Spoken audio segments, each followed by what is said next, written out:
Have you ever heard of a business that's 300 years or older? Well, in this episode, we are going to discuss 3 different businesses that have withstood earthquakes, weather, economic events to last more than 300 years. What makes them so powerful and strong? It's the fact that they're high operating margin businesses. When you invest in these types of businesses, your wealth grows faster. If you're interested in learning more about these businesses, stay tuned and continue listening. Welcome to the Red to Black podcast with your hosts Werner and Mario. We invite you to like and comment on this episode because that tells the YouTube algorithm to share this with the world. To number 3, oldest 30% operating margin businesses in the world. I picked 3, Warner, to discuss, but you probably have some other ideas based on your research. I picked Roman Brewing Company out of Belgium. So Roman Brewing Company primarily brews 3 types of beer: a Belgian ale, they brew a French beer, and they brew some German beer, and they have brands associated with their brewery. They were started in 1545. They've lasted 476 years. So they buy basically grain. They have some yeast that they've probably been cultivating or continue to stay alive for many years. And they brew up huge batches of beer, and they sell those brands. So 1545 to 2021, 476 years is the Roman Brewing Belgium beer company. The other 2 businesses were both started in 1688. One is Lambert's Chocolate out of Germany. So I think this is another 30% operating margin business. They're competing with, Swiss chocolate, Belgian chocolate, but it's a German company. And they've been successful for 333 years buying cocoa, sugar, I guess milk, dairy products, and making some of the world's best chocolate comes out of Europe. And the last one I picked was Lloyd's of London, an insurance.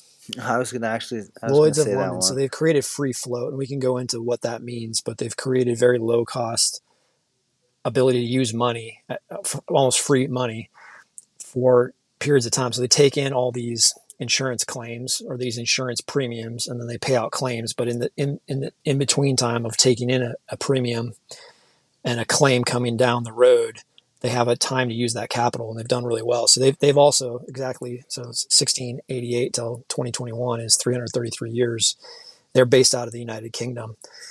And then we could go through a list of these, Warner. We can go back even a couple hundred years before that into Japan, a lot of European countries, even some things that are there's one out of Lithuania. There's some stuff that's been through some horrific time. Russian invasion, just huge, massively disruptive world events, and these businesses have ridden those storms out. Those are things you're like, well, there's some confidence that they can make it through, some turmoil, some civil turmoil or some political unrest when they've made it through massive world wars. Any thoughts on the oldest 30% operating margin businesses? A question for you. What do all these businesses have in common? I'd say the chocolate and the brewing company have wonderful brands. I would even say Lloyd's has a brand that in the consumer's mind talks about durability. Lloyd's is like, we're gonna pay. We are robust in our ability. If you have a problem, you have an insurance contract with us, we're gonna be there when the chips are down. So I would say brand. That's interesting. So why do you think these brands outlasted other chocolate companies or other brewing companies or other insurance companies? I know Lloyd's was one of the first insurers that insured basically ships going, I think, across the Atlantic. I think they made some money on that. Absolutely. They're strategically located. So there's some locations that help. One, they're in the right industry. The chocolate and the brewing is in industries where you see a lot of companies that last hundreds of years. So they're in the right industry, those ones. The insurance is a little harder for me to pinpoint. Why has Lloyd's lasted and some other ones have been bought out or sold or dissolved? One is location. They're in a very stable. The United Kingdom, they have their problems like every other government in the world, but it's one of the most stable governments in the world. There's a handful of governments that you could really trust they're going to be pretty stable with their currency and with their laws. There's not huge. The pendulum swings back and forth, but there's not these massive swings with their political system. It's a pretty stable It's got its problems. I'm not advocating moving to the United Kingdom for tax reasons, but it's pretty stable. And I'd say Lloyd's for their shipping routes, for understanding, like it's in London. London is a major port, to move things in and out of Europe. So those are kind of the thoughts. It's not perfect. This isn't a perfect science. This is both an art and a science. The science part is doing the due diligence and looking at the numbers and evaluating these industries. And you can do that. Every one of these companies, even if they're private, you can go in and look at the chocolate business with publicly traded companies, brewing, and insurance, and you can see that these are high margin businesses. Yeah, I think Roman Brewing Company, if you look at that one and Lambert's Chocolate, they both have to do with nourishment, how you're nourishing your body, but they're not like an everyday nourishment. They're like a Yeah, treat yeah, it when you're depends on who you are. Yeah, exactly. depending on who you are. But I would say for most people back in the day, they weren't. Maybe they were going. Obviously, they're going to the pub every day, probably drinking Roman Brewing Company. But yet they probably weren't No, eating Lambert's chocolate. It's probably on special occasions for that. yeah, that's a treat. That's like a once a week, twice a week treat. And it's something. If you probably asked anyone, maybe not the people that don't drink, but if you ask anyone, they look forward to enjoying like a good ice cold beer or a nice well crafted chocolate. That's something that just imprints in your mind. You could probably think of the last piece of chocolate you had or the last beer if you're a connoisseur of those two products. I mean, they kind of imprint in your mind. Whereas maybe an apple, unless you're really a foodie, it doesn't really stick in there. But something like a beer is around a social occasion, so you're having a great conversation with someone, or maybe it's around a tragic situation. There's like this imprinting going on in your mind. Then chocolate's the same thing. It's around like a special event.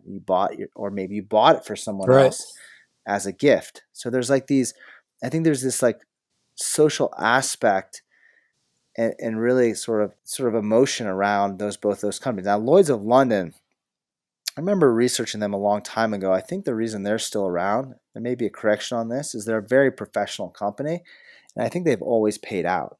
They've just done business There's the right trust, way from the absolutely. get go. They've always understood that. I think that's the key thing that's kept them around for the long term is the trust, because they always were the best at knowing exactly how to insure these vessels. And I think they knew the numbers on it. They knew what failed, and they knew exactly their margins. And I think that's the reason they're around for such a long time, is because they develop trust and they develop this brand name, and they always pay out. Now, I may be incorrect on that, but those are my thoughts on Lloyd's of London. And I think a great brand creates an emotional trust in the mind of an individual who's buying that brand, and that brand maintains that trust over 300-400 years. That's a phenomenal brand if you can maintain that. And I think what also helps is all these businesses are great underlying businesses. I don't think they're every year scraping by trying to find cash over here, cash over there. I Yeah, think these yeah, guys are these flush are with not cash, high if I had to debt guess. businesses that are running off of massive amounts of debt every year. I'll admit my sins, on this podcast. Warner spent 4 months on the North Shore of Hawaii.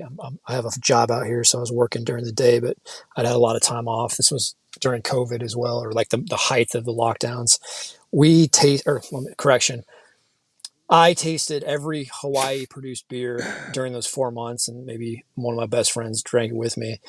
We won't discuss that, but we couldn't Oh no, I drank a little bit too much, and now I've backed it off as we focus more on. we couldn't find a good Hawaii beer. Like we drank every beer is produced in Hawaii, trying to find something. And then I brought up a 12 pack of mixed Belgium ales. So I found this it was a bunch. It was like maybe three of each variety, and like we were just like, oh, this is like the best beer we've ever had. Hands down better than stuff that was produced in Hawaii. And it's just, if you're only going to have a few beverages a week, you can afford to drink the good stuff. And Belgium ale, man, it's tasty. Chocolate, same thing. I'm not going to eat chocolate every week or every day, even every week, but some German, Swiss, Belgium chocolate, it's just, it sticks with you. You don't mind paying the premium because, one, you're not buying it that often, and two, when you enjoy it, you're like, wow, that's a great piece of chocolate. That is divine. Lloyd's of London, yeah, I think it comes down to trust, and they haven't obviously they've done this right. Is they haven't gone after bad deals. They haven't reached for float that's a bad deal. They've appropriately priced risk. They've had a track record where they go out with their actuaries, and if the premiums if they can't get a certain premium for the risk that's commiserate with the risk they're taking, they don't do that. They don't write that line of insurance. They pass. They go into a different line of business. They do something else. So knowing when to say no in insurance is paramount. When the numbers don't, when you're taking risks, you understand the risk profile, you're taking that risk and the premiums don't relate to that risk because there's too much supply and there's little demand. So the prices, the prices are off for the risk you're taking. They don't write that contract. They don't write that insurance premium. They don't chase float. So they've done well. So those are three. I mean, they've lasted 476 on the beer and 333 years on the chocolate and the insurance. They know how to ride out storms, or they're in the right industry that is able to ride out storms. Tesla, I'm not confident that they're going to ride out storms for 476 years. Could be, it could. Elon Musk could. Well, they've done one thing correct, and that's use the name of Okay. Tesla. That, I mean, I agree with you, the underlying economics of it, but they were smart in choosing Tesla, which goes back a long time. I mean, that brand and Tesla alone, even if that business per se doesn't survive, they could jump that name to another business. So I think the best value in that And business is the yeah, name alone. the battery technology. I think there are some things I'm glad. One, I'm glad it started in America. That's a win for our country. I think Elon Musk is a phenomenal salesman and engineer and entrepreneur. He under delivers a lot on his promises, but he's still doing much better than most people at providing value to people. And people that buy Teslas are generally happy with them. There's not this huge, like, these are a horrible car. They're genuinely happy. They're fast cars. I think they're ugly. I don't want to sit on a battery bank. I don't. Yeah, I don't I like listened I to don't a, like him either. a gentleman who's into like restorations in Southern California. He owns Icon. It's a car. Yeah, It's a car yep. business. I'm drawing a blank. My mind's not keeping up with his name right now, but he sat in the back seat of a Tesla and he says, he's found some errors of the design where it's like the seat belt in the back seat is like blowing cold air into your ear as you're going down the road. And he's like, it's not the perfect car. They're working this thing out. Like it's in beta development really. These electric cars, and it's a small market. You're not going to see a bunch of Teslas in the middle of Wyoming when you have 400-pound elk or 300-pound elk walking across the road. You don't want to mess your car up with an elk in Wyoming. So you're going to drive a pickup truck. You bring up a really interesting point that just hit me. The reason that makes these businesses so simple, Roman Brewing Company, Lambert's Chocolate, and Lloyd's of London, if you look at them, they're That's right. actually very simple businesses. You buy a beer and it tastes a certain way. You buy chocolate and it tastes a certain way. You get insurance and you know the exact outcome. Those are very, very simple outcomes of a product or service that they're selling. Tesla, seatbelt, air is blowing in my ear, the right tire comes off. Things, if the thing says I'm going from LA to San Francisco for a business meeting, I'm so tired because I've been working 8-hour weeks. I fall asleep. I wake up and I'm in Oh, yeah, I San mean, we're talking Diego. about an Well, who the heck autonomous knows what the vehicle. hell? We're talking about a vehicle that drives itself. Like, talk about the liability. I know Yeah. it's a Oh, and the nightmare. It's a nightmare complexity. business. I mean, I'm glad he did it. I'm happy that he pursued his passion. He's obviously a very wealthy man, and this is I don't think he couldn't do the way his brain. Again, this is assumption. Never met the man. Just listened to a couple podcasts he's been on. I don't think he could do anything but create businesses. I don't think he'd be happy golfing. I don't think he'd be happy going down to Puerto Escondido and surfing barrels. He would not Nah, be he happy wouldn't. rock climbing. He would not be happy skiing. Like his joy in life is to create and not only that, but go after like the most difficult situations possible. Like he's not into brewing beer. It's a simple business. You're buying commodities, grain, you're adding water and yeast, you're boiling it, or you're bringing it up to a boil. You're cooking that sugar out of the grain. I mean, it's a very simple. And you want to have some mystique. You want to hire the best brewers, and you want to have some mystique and brand. There's some branding. It's enough to interest most people. That's a complicated business with supply chains, etc.